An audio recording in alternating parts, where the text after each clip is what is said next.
Good morning विद्यार्थी मित्रों। पहला આપણે યામ ભૂમિતિ ચેપ્ટર શીખી ગયા, હવે નવું ચેપ્ટર સ્ટાર્ટ કરીએ છીએ। પ્રકરણ નંબર 5 યુક્લિડની ભૂમિતિનો પરિચય। આ થોડું 8મા ધોરણમાં નહોતું આવતું પણ 9મામાં નવું છે। આખું ચેપ્ટર થિયરિકલ છે, આખું આમ થિયરી વધારે આવે છે અને દાખલા ઓછા છે, પણ પરીક્ષાની અંદર આનામાંથી જો પ્રશ્ન પૂછાય તો કાં તો ટૂંકો પ્રશ્ન હોય, ખરું ખોટું હોય, કાં તો વિકલ્પ હોય, એ રીતના જ પ્રશ્ન પૂછાય છે મોટે ભાગે। તો કોઈક વાર કદાચ એક જ દાખલો પૂછી નાખે, બાકી આખું ચેપ્ટર છે થિયોરિકલ છે। હવે જો યુક્લિડની ભૂમિતિનો પરિચય, તો એમાં પહેલાં વાત કરીએ કે ભૂમિતિ, જે ભૂમિતિ શબ્દ છે ને ઇંગ્લિશમાં આપણે કહીએ છીએ જીઓમેટ્રી। શું કહીએ છીએ ઇંગ્લિશમાં? જીઓમેટ્રી। આ જીઓમેટ્રી છે એ કઈ ભાષાનો શબ્દ છે? તો આપણે લખી શકીએ, પહેલાં લખીએ કે ભૂમિતિને અંગ્રેજીમાં શું કીધું? જીઓમેટ્રી। તો લખવાનું કે ભૂમિતિને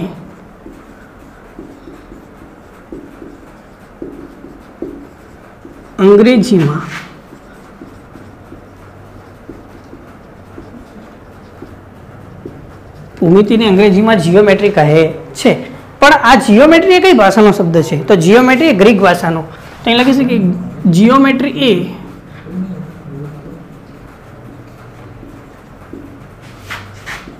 કઈ ભાષાનો શબ્દ છે? તો કે ગ્રીક ભાષાનો શબ્દ છે। ઘણીવાર આ પ્રશ્ન પૂછાતો હોય છે કે જીઓમેટ્રી એ કઈ ભાષાનો શબ્દ છે? તો ગ્રીક ભાષાનો શબ્દ લખી શકાય। પણ હવે જીઓમેટ્રી છે કે જીઓમેટ્રી પરથી ભૂમિતિ આપણે કઈ રીતે કીધું, એનો મતલબ શું થાય, અર્થ શું થાય? તો જીઓનો અર્થ શું થાય? તો કે ભૂમિ અથવા જમીન।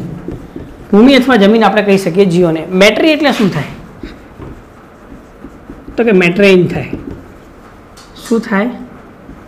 મેટ્રેઇન થાય।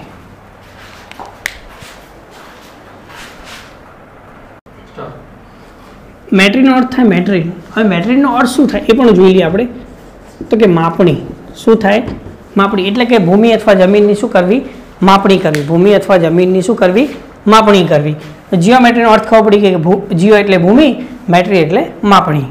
હવે વાત કરીએ સિંધુ ખીણની સંસ્કૃતિમાં। આ પ્રશ્નો વારંવાર પૂછાતો હોય છે કે સિંધુ ખીણની સંસ્કૃતિમાં વપરાતી ઈંટોની લંબાઈ, પહોળાઈ અને જાડાઈનો ગુણોત્તર કેટલો થાય? આ પ્રશ્ન 1 માર્ક્સમાં સૌથી વધારે પૂછાય છે। તો લખું કે સિંધુ ખીણની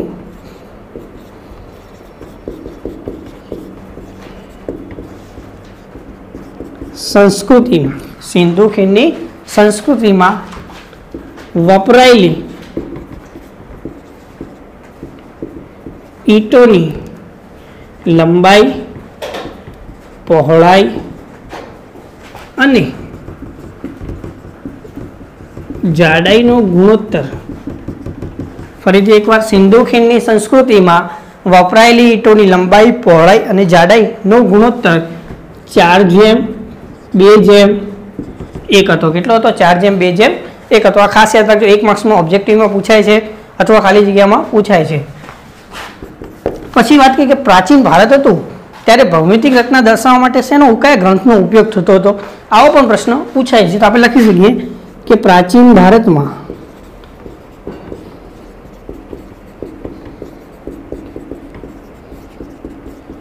ભૌમિતિક રચનાઓ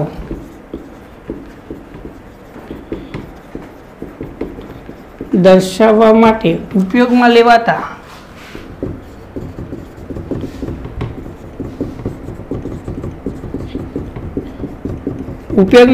ગ્રંથ કયો હતો? તો કે સુલભા સૂત્ર।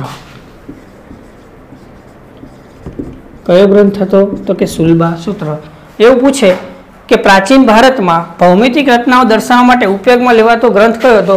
તો કે સુલભા સૂત્ર। અને આ ગુણોત્તર પૂછે સિંધુ ખીણની સંસ્કૃતિના ઈંટોનો, તો કે લંબાઈ, પહોળાઈ, જાડાઈનો 4:2:1। તો આ તો પ્રાચીન ભારતની વાત થઈ ગઈ વિદ્યાર્થી મિત્રો। હવે જોઈએ કે ગ્રીક જીઓમેટ્રી એ ગ્રીક ભાષાનો શબ્દ હતો। એ બધું જોઈ લીધું આપણે। જીઓ એટલે ભૂમિ, જમીન, મેટ્રીન એટલે માપણી, ભૂમિતિને અંગ્રેજીમાં શું કહે છે? જીઓમેટ્રી કહે છે। આ બધું આપણે જોઈ લીધું। હવે વિદ્યાર્થી મિત્રો થોડા હજી આગળ વધીએ। હવે વાત કરીએ, આના પછી એક બીજો પ્રશ્ન છે કે શ્રીયંત્ર શું છે? શ્રીયંત્ર। હવે જે શ્રીયંત્ર હોય છે તો કે એની અંદર ત્રિકોણનો પ્રકાર કેવો હોય છે? ત્રિકોણનો પ્રકાર કેવો હોય છે? તો શ્રીયંત્રમાં જે ત્રિકોણ હોય છે એનો પ્રકાર હોય છે સમદ્રી બાજુ અથવા સમદ્રી ભુજ. શ્રીયંત્રમાં ત્રિકોણ હોય છે પણ કેવો હોય છે? તો કે સમદ્રી બાજુ ત્રિકોણ હોય છે. પણ એ સમદ્રી બાજુ ત્રિકોણ કેટલા હોય છે એટલે કે કેટલી સંખ્યા હોય છે એવું પૂછે તો તમારે જવાબ લખવાનો ન. શ્રીયંત્રમાં સમદ્રી બાજુ કેવા પ્રકારનો ત્રિકોણ હોય શ્રીયંત્રમાં? તો કે સમદ્રી બાજુ. કેટલા ત્રિકોણ હોય? તો કે 9 હોય. સમદ્રી બાજુ ત્રિકોણની સંખ્યા કેટલી? તો કે 9. પણ એવું પૂછે કે ઉપત્રિકોણ કેટલા હોય? એવું પૂછે કે ઉપત્રિકોણ કેટલા હોય? તો પૂછે કે શ્રીયંત્રમાં ઉપત્રિકોણની સંખ્યા કેટલી? તો એવું તો લખવાનું 43. કેટલા લખવાના? 43 લખવાના. શ્રીયંત્રમાં કેવા પ્રકારનો ત્રિકોણ? તો કે સમદ્રી બાજુ ત્રિકોણની સંખ્યા કેટલી? તો કે 9. પણ એવું પૂછે કે શ્રીયંત્રમાં ઉપત્રિકોણની સંખ્યા કેટલી?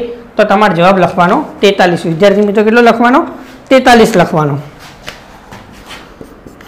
હવે ગ્રીક ગણિતશાસ્ત્રી થેલ્સ ગ્રીક ભાષાની તો વાત કરી, પણ ગ્રીકની વાત કરી કે ગ્રીક દેશનો ગણિતશાસ્ત્રી હતો. ગ્રીક ગણિતશાસ્ત્રી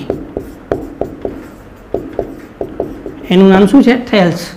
ગ્રીક ગણિતશાસ્ત્રી થેલ્સે એક જ્ઞાત સાબિતી આપી. કેવી આપી? જ્ઞાત, જે આપણે જાણીએ છીએ. જ્ઞાત સાબિતી એટલે શું? એક કથન સ્વરૂપે આપી હતી એને. એટલે કે એક કથન આપ્યું. શું આપ્યું?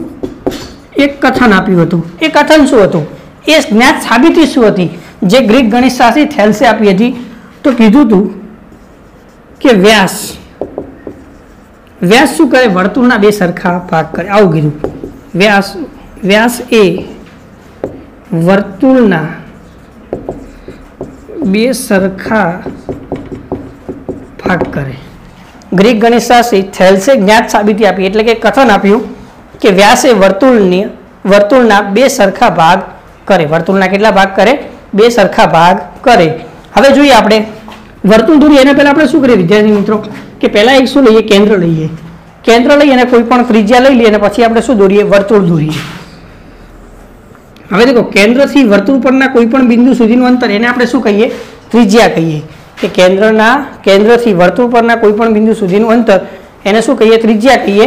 પણ આ પણ ત્રિજ્યા કહેવાય અને અહીંથી આ પણ દોરું એને પણ શું કહેવાય? ત્રિજ્યા કહેવાય. પણ આ બંને જે છે બંને ત્રિજ્યા થાય. આ પણ ત્રિજ્યા એટલે r, આ પણ ત્રિજ્યા એટલે r. આ બંને ત્રિજ્યા ભેગી થઈને શું બને? તો કે વ્યાસ બને. શું બને? વ્યાસ એટલે કે d. તો r વત્તા r એટલે 2r. તો વ્યાસ બરાબર શું થાય? 2 ગુણ્યા ત્રિજ્યા. તો આ જે વ્યાસ બન્યો એના કારણે શું થયું? વ્યાસ બન્યો એના કારણે શું થયું? વર્તુળના 2 શું થઈ ગયા? સરખા ભાગ થઈ ગયા ઉપર નીચે. હવે વ્યાસની વ્યાખ્યા તમારે જાણવી હોય તો જોઈએ કે વર્તુળના કેન્દ્રમાંથી પસાર થતી સૌથી મોટી જીવા એટલે શું થાય? વ્યાસ થાય. સૌથી મોટી જીવા એટલે શું થાય? વ્યાસ થાય. વર્તુળના કેન્દ્રમાંથી પસાર થતી સૌથી મોટી જીવાને શું કહે છે? વ્યાસ કહે છે. અને અહીંયા મેં તમને સાદી રીતે સમજાવ્યું કે વર્તુળના કેન્દ્રથી આ ત્રિજ્યા, આ પણ ત્રિજ્યા, આ બંને કેટલું થાય? સરવાળો કરતા r વત્તા 2r થઈ જાય. તો વ્યાસ બરાબર 2 ગુણ્યા ત્રિજ્યા. જે વ્યાસ આવ્યો ત્રિકોણનો, જે વર્તુળનો વ્યાસ આવ્યો એના કારણે શું થઈ ગયા? 2 સરખા ભાગ પડી ગયા. દેખો, એક ભાગ આ રહ્યો અને એક ભાગ આ ઉપર નીચે. એટલે આ જ સમજાયું એને કે વ્યાસ એ વર્તુળના 2 સરખા ભાગ કરે છે. કોને કીધું? ગ્રીક ગણિતશાસ્ત્રી થેલ્સે કીધું. પરીક્ષામાં એવું પૂછી નાખે કે વ્યાસ એ વર્તુળના 2 સરખા ભાગ કરે છે એવા કયા ગણિતશાસ્ત્રીએ કીધું? તો કે ગ્રીક ગણિતશાસ્ત્રી થેલ્સે આપણને કીધું હતું. આટલું વિદ્યાર્થી મિત્રો નોટ ડાઉન કરી દો પહેલા.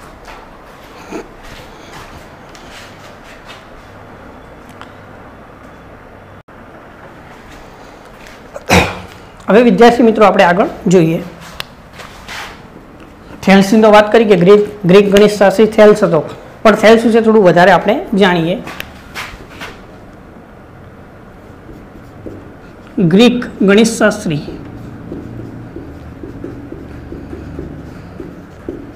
થેલ્સને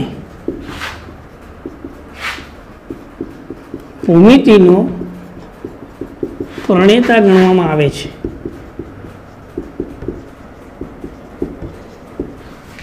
ગ્રીક ગણિતશાસ્ત્રી જે થેલ્સ હતો એને ભૂમિતિનો શું ગણવામાં આવે છે? પ્રણેતા ગણવામાં આવે છે. એનું કારણ શું છે? સૌ પ્રથમ ભૂમિતિ શબ્દનો પ્રયોગ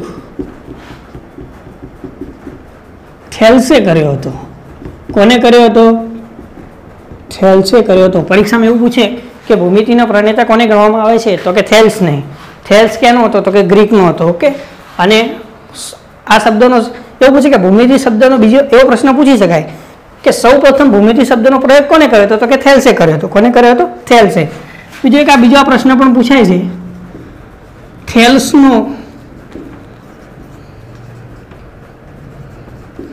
થેલ્સનો વિદ્યાર્થી અથવા એવું પૂછે શિષ્ય.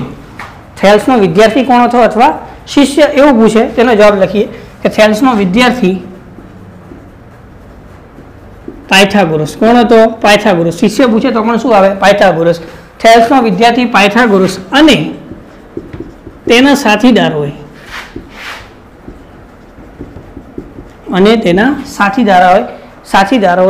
ભૌમિતિક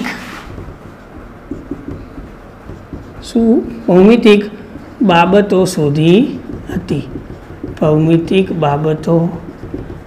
પરીક્ષામાં તમને આ જ પ્રશ્ન પૂછાય કે થેલ્સનો શિષ્ય કોણ હતો, થેલ્સનો વિદ્યાર્થી કોણ હતો, તો જવાબ શું હવે? પાયથાગોરસ. અને એના સાથીદારોએ બે ભેગા થઈ અને કેટલીક બીજી ભૌમિતિક બાબતો શોધી હતી. હવે આપણે વાત કરીએ યુક્લિડની. યુક્લિડ કોણ છે એની વાત કરીએ.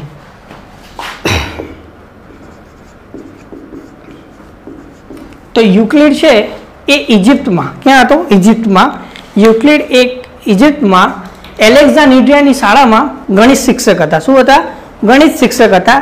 અને એમને એક પુસ્તક લખ્યું હતું. એ પુસ્તકનું નામ હતું એલિમેન્ટ્સ. શું નામ હતું? એલિમેન્ટ્સ. એમાં કેટલા પ્રકરણ હતા? તો કે 13 પ્રકરણ હતા. અને એમનું જે પહેલું પ્રકરણ હતું એમાં 23 વ્યાખ્યાઓ આપી. કેટલી વ્યાખ્યાઓ આપી? 23 વ્યાખ્યાઓ આપી. એમાંથી કેટલીક વ્યાખ્યાઓ આપણે ચેપ્ટરમાં આપેલી છે, એની પણ આપણે વાત કરશું. તો યુક્લિડ વિશે મેં તમને શું કીધું? યુક્લિડ એ કઈ જગ્યાએ? તો કે ઇજિપ્તમાં. કઈ જગ્યાએ? ઇજિપ્તમાં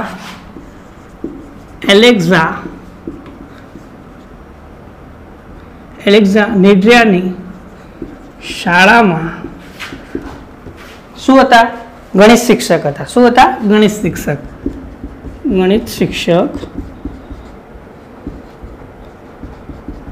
આ પ્રશ્ન બી પૂછાઈ શકે કે યુક્લિડ એ ઇજિપ્તમાં એલેક્ઝાન્ડ્રિયાની શાળામાં ગણિત શિક્ષક હતા. પછી શું કીધું? યુક્લિડે એક પુસ્તક લખ્યું હતું. પુસ્તકનું નામ શું હતું? એલિમેન્ટ્સ. યુક્લિડે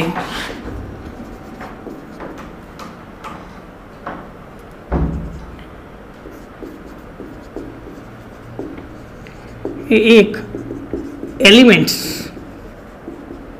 કયું? એલિમેન્ટ્સ નામનું પુસ્તક. કયો? એલિમેન્ટ્સ નામનું પુસ્તક બનાવ્યું છે. એલિમેન્ટ નામનું પુસ્તક બનાવ્યું.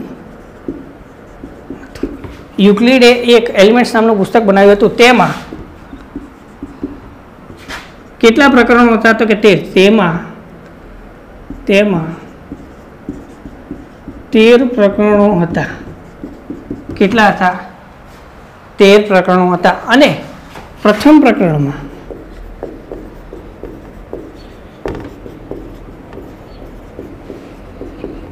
તેમણે 23 વ્યાખ્યાઓ આપી. કેટલી વ્યાખ્યા આપી? 23. પ્રશ્ન પૂછાય કે યુક્લિડનો પુસ્તકનું નામ શું હતું? તો કે એલિમેન્ટ્સ. એમાં કેટલા પ્રકરણો હતા? તો કે 13. કેટલા પ્રકરણો હતા? તો કે 13. અને પહેલા પ્રકરણમાં કેટલી વ્યાખ્યાઓ હતી અથવા કેટલા ભાગ હતા? તો કે 23. કેટલી વ્યાખ્યા આપી? 23.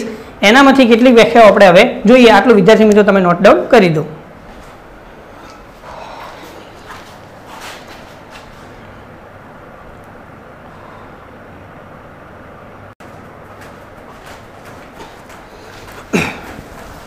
તો વિદ્યાર્થી મિત્રો સ્ટાર્ટ કરીએ હવે યુક્લિડની. મેં તમને કીધું તો પ્રથમ પ્રકરણમાં એના 23 વ્યાખ્યાઓ આપી છે. એનામાંથી કેટલીક વ્યાખ્યાઓ આપણે જોઈ લઈએ, એટલે કે અભ્યાસ કરી લઈએ થોડો એનો અને સમજી લઈએ. ઘણીવાર પૂછાય છે એટલે યાદ કરવી પણ થોડી જરૂરી છે. તો શું કીધું? પહેલું એને વ્યાખ્યામાં શું કીધું? બિંદુને કોઈ ભાગ નથી. તો બિંદુ કોને કહીએ આપણે? આ શું છે? આપણું બિંદુ છે. હવે આ બિંદુને તમે અડધું કરી શકો કે ચોથા ભાગનું કરી શકો? ના, એવું આપણે કરતા નથી. એટલે પહેલી જ વસ્તુ કીધું કે બિંદુને કોઈ ભાગ નથી. બિંદુ ખાલી શું છે? બિંદુ જ છે. બિંદુને કોઈ પ્રકારનો ભાગ નથી. એને અડધું કરી શકતા નથી કે ચોથા ભાગનું કશું કરી શકતા નથી. આ શું છે? બિંદુ છે. બિંદુને કોઈ ભાગ નથી. બીજું કીધું રેખા એ પહોળાઈ વગરની લંબાઈ છે. રેખા એ પહોળાઈ વગરની લંબાઈ છે. જો તો હું અહીંયા રેખા દોરું છું, આ શું છે? રેખા છે। હવે આ રેખા છે તો એને લંબાઈ છે પણ આ પહોળાઈ છે। આપણે જોયું આ રેખા દોરી છે તો એને શું છે? ખાલી લંબાઈ છે, પહોળાઈ નથી। તો રેખા એ પહોળાઈ વગરની શું છે? લંબાઈ છે। એટલે રેખાને લંબાઈ તો છે પણ પહોળાઈ નથી। રેખાને અંત્ય બિંદુ છે। શું કીધું? અંત્ય બિંદુ એટલે કે બિંદુ છે। અંત્ય શું છે? બિંદુ છે। હવે રેખા કઈ રીતે બને આપણે જોઈએ તો ઘણા બધા આ રીતે બિંદુઓ હોય। શું હોય? ઘણા બધા આ રીતે બિંદુઓ હોય। આ બિંદુમાંથી એક રેખા શું થાય? સીધી એક લાઈન દોરવામાં આવે। શું દોરવામાં? લાઈન એટલે કે રેખા। તો જો આ બધા બિંદુમાંથી પસાર થતી લાઈન દોરો એટલે કે રેખા દોરો તો કેવી મળે? સીધી મળે। તો દેખો આ બધા તો બિંદુ તો છે ને, અંત્ય બિંદુ તો છે। આ અંત્ય બિંદુ છે, આ પણ અંત્ય બિંદુ ગણાય। ધારો કે અહીંથી આટલો ભાગ હું કાપીને લઈ લો, અહીંયાથી આટલો ભાગ કાપી દઈએ આપણે રેખામાંથી તો દેખો આ જે બનશે તો આ પણ એના અંત્ય બિંદુ તો ગણાશે ને। તો શું કીધું કે રેખાને અંત્ય બિંદુ હોય છે। રેખાને શું હોય છે? અંત્ય બિંદુ હોય છે। જે પોતાના પર બિંદુઓની સાથે સમાન રીતે રહેલી હોય એવી એક સીધી રેખા દોરો। જે પોતાના પર બિંદુઓની સાથે, પોતાના ઉપર તો હોય પણ બિંદુઓની સાથે સમાન રીતે રહેલી હોય એવી સીધી રેખા દોરો। ધારો કે આ સીધી રેખા મેં દોરી તો શું કીધું? જે પોતાના પરના બિંદુઓ। હવે આ રેખા દોરી તો રેખા શેનથી બને? આટલા બધા ઘણા બધા બિંદુઓ હોય ત્યારે જ રેખા બને, સીધી રેખા। તો અહીંયા કોઈક બિંદુ હશે, અહીંયા બિંદુ હશે, અહીંયા બિંદુ હશે, અહીંયા પણ શું હશે? બિંદુ હશે, અહીંયા પણ। તો શું કહ્યું? જે પોતાના પરના બિંદુઓની સાથે પોતાના પરના બિંદુ આવી ગયા સમાન રીતે રહેલી હોય તેવી એક સીધી રેખા દોરો। તો આ સીધી રેખા દોરી દીધી। હવે એવું કીધું કે પૃષ્ઠને માત્ર લંબાઈ અને પહોળાઈ હોય છે। પૃષ્ઠ આપણે કોને કહીએ વિદ્યાર્થી મિત્રો? ક્ષેત્રફળ। પૃષ્ઠ એટલે શું થાય? ક્ષેત્રફળ। ધારો કે આપણી જોડે આ બોર્ડ છે તો આ જે બોર્ડની સપાટી છે કે સમતલ છે, બરોબર? તો એને શું હશે કે લંબાઈ અને પહોળાઈ। શું હોય? લંબાઈ અને પહોળાઈ। તો પૃષ્ઠને માત્ર લંબાઈ અને પહોળાઈ છે। ધારો કે સમજીએ અહીંયા, ધારો કે આ જ ભાગ લઈ લો, આ છે, બરોબર? તો આને દેખો, આ શું થઈ ગઈ? એની લંબાઈ અને આ શું થઈ ગઈ? પહોળાઈ। તો પૃષ્ઠને માત્ર લંબાઈ અને પહોળાઈ છે। આ સમજી ગયા? પૃષ્ઠની ધાર રેખા હોય છે। પૃષ્ઠની ધાર કોને કહેવાય? ધાર જોઈ લઈએ આપણે કે પૃષ્ઠની ધાર કોને કહેવાય। હવે આ ધારો કે મેં લીધું એક બોર્ડ જ છે કે બોર્ડ છે, ઓકે? તો બોર્ડ છે તો દેખો એની ધાર છે, આ એક, આ પણ ધાર છે, આ પણ ધાર છે, આ પણ શું છે? ધાર છે। તો આ બધી ધારો પણ શું હોય છે? રેખાઓ જ હોય છે। શું હોય છે વિદ્યાર્થી મિત્રો? આ પણ બધી શું હોય છે? રેખાઓ જ હોય છે। એટલે પૃષ્ઠની ધાર શું હોય? રેખા હોય છે। જે સપાટી પોતાના પરની સીધી રેખાઓની સાથે એક સમાન રીતે રહેલ હોય તેવી સપાટીને સમતલ કહે છે। ઉપરનું ઉદાહરણ જોયું તે જે સપાટી, આ સપાટી થઈ ગઈ, પોતાના પરની સીધી રેખાઓ, પોતાના પરની એટલે આ સપાટી ઉપર જે સીધી રેખા છે ને ઉપરના ભાગમાં રેખા દોરી એ સપાટી પર દોરી છે ને, સીધી રેખાઓની સાથે એક સમાન હોય। કેવી હોય? એક સમાન હોય।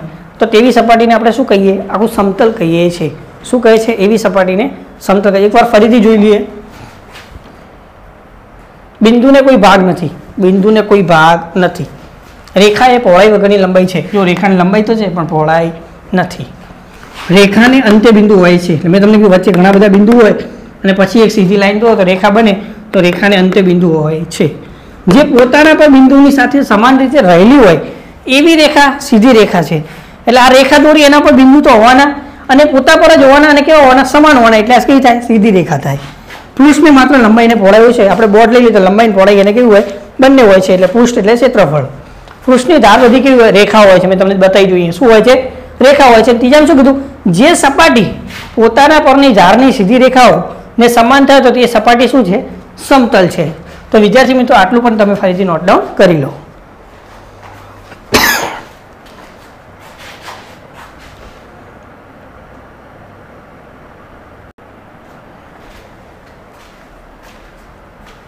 હવે વિદ્યાર્થી મિત્રો આપણે જોઈએ કે ભૌમિતિક પદાર્થો અને પરિમાણ લગભગ સુધી આ જે કોષ્ટક છે ને, આમ તો પૂછાય છે અવારનવાર, પણ 100% પૂછાય જ છે પ્રશ્ન કે ભૌમિતિક પદાર્થ અને પરિમાણોમાંથી 1 માર્ક્સનો યુક્લિડમાં ચેપ્ટરમાંથી હોય જ છે। યુક્લિડના ચેપ્ટરમાં એક પૂછે કે ભૌમિતિક પદાર્થ ધારો કે ઘન હોય તેનું પરિમાણ કેટલું થાય, સમતલ અથવા સપાટી હોય તેનું પરિમાણ કેટલું થાય, રેખાનું કેટલું થાય, બિંદુનું કેટલું થાય। લોકો ડાયરેક્ટ કોષ્ટક તૈયાર કરતા હોય છે, બરાબર? પણ આપણે એને સમજીને તૈયાર કરશું જેથી કરીને સરળતા રહે। હવે જો પહેલાં મેં ઘન એટલે કે પાસો લીધો। જે લૂડો આપણે રમીએ છીએ એની અંદર પાસો આવે છે। તે પાસો જોજો કંઈક આગળથી આમ જોઈએ તો આ રીતનો દેખાય, કારણ કે એને સપાટી કેટલી હોય? 6 હોય ને, આજુબાજુ 4 ને ઉપર નીચે એક ઉપર એક નીચે ને આજુબાજુની કેટલી હોય? તો કે 4 ને 2 6 સપાટી હોય છે, બરાબર? તો ઘનની વાત કરીએ તો તમે જ્યાં લૂડો જુઓ તો એનો પાસો હોય તો દેખો કઈ રીતે હોય? લંબાઈ હોય, પહોળાઈ હોય, જો કઈ રીતે હોય, આ શું હોય લંબાઈ, આ શું છે પહોળાઈ, અને આ આપણી શું છે તો કે ઊંચાઈ છે. જો હું લખું લંબાઈ, આ શું છે આપણી પહોળાઈ, અને આ શું છે તો કે ઊંચાઈ. તો ઘન, જે ઘન છે એટલે કે પાસો છે એના પરિમાણ કેટલા થાય તો કે લંબાઈ, પહોળાઈ, ઊંચાઈ એટલે કેટલા થાય તો કે 3 થાય. કેટલા થાય 3. તો અહીં હું લખી દઉં કે ઘનના પરિમાણ કેટલા થાય 3 થાય. કેટલા થાય 3 થાય. હવે જો મેં તમને કીધું કે 6 સપાટી હોય, તો 6 સપાટીમાંથી જો ધારો કે આ ભાગ એક સપાટી હશે, આ ભાગ પણ સાઈડનો ભાગ પણ શું છે એક સપાટી છે. આને લઈને હું સાઈડમાં એક ટુકડો મૂકી દઉં, એનો આ સપાટીનો એક ટુકડો મેં અહીંયા મૂકી દીધો, તો સપાટી આપણને એવી લાગશે, કાં તો સપાટી કહીએ કાં તો સમતલ કહીએ. તો સપાટી અથવા સમતલ કહીએ તો એનું શું મળે ક્ષેત્રફળ મળે. કેમ? કારણ કે જુઓ આ એની શું થઈ ગઈ પહોળાઈ, અને આ એની શું થઈ ગઈ લંબાઈ. તો બે લંબાઈ અને પહોળાઈ બે મળે એટલે કે સપાટી અથવા સમતલ એને પરિમાણ કેટલા હોય તો કે 2 જ હોય. કારણ કે લંબાઈ અને પહોળાઈ. તો અહીંયા લખી શકીએ કે સપાટી અથવા સમતલને પરિમાણ કેટલા હોય તો કે 2 હોય. કેટલા હોય 2 હોય. ખબર પડી? અહીંયા જે ભાગ સપાટી હતી એને લઈ એને સાઈડમાં મૂકી દીધો તો ખબર પડી કે આ લંબાઈ છે અને આ પહોળાઈ છે. કેટલા પરિમાણ થાય તો કે 2 થાય. કેટલા થાય 2 થાય. હવે આપણે શીખ્યા હતા પેલો યુક્લિડમાં શીખ્યા ગયા ને વ્યાખ્યાઓમાં કે સપાટી હોય તો એની ધાર છે હોય એ શું હોય રેખા હોય. સપાટીની જે ધાર હોય એ શું હોય રેખા હોય. તો દેખો આ સપાટીની આ શું થઈ જાય ધાર થઈ જાય ને, તો આ ધારને હું સાઈડમાં લઉં તો આ શું બની જાય એક રેખા બની જાય. શું બની જાય રેખા બની જાય. અને આપણે પહેલાં શીખી ગયા રેખા એ પહોળાઈ વગરની શું છે લંબાઈ છે. મતલબ રેખાને લંબાઈ તો છે પણ પહોળાઈ નથી. એટલે એક જ પરિમાણ મળે. કયું મળે ખાલી લંબાઈ વાળું. તો રેખાને કેટલા પરિમાણ થાય 1 થાય. તો એ લખી શકીએ કે રેખાને કેટલા પરિમાણ છે તો કે 1 છે. હવે એના પછી શું છે બિંદુ છે. એના પછી શું છે બિંદુ છે. તો દેખો રેખા ઉપર મેં તમને કીધું કે અહીંયા બિંદુ તો હોય જ છે ને. શું હોય છે બિંદુ? એક બિંદુ અહીંયાથી લઈ લઈએ.